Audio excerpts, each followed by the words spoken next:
হাজারো ব্যথা বেদনার পরে ফিরে আসনি তুমি আপন ঘরে।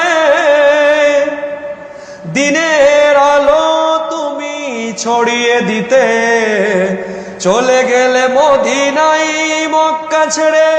হে রাসূল তোমাকে ভুলি আমি কেমন করে। খেয়ে না খেয়ে দিন কায়েমের তরে নিজেকে দিয়েছ বিলিয়ে। খেয়ে না খেয়ে দিন প্রচারের তরে নিজেকে দিয়েছ বিলিয়ে। তায়েফের কাফেরেরা শুনল না সে আলো, দুষ্ট ছেলেদের পিছু দিল লেলিয়ে। পাথরের আঘাত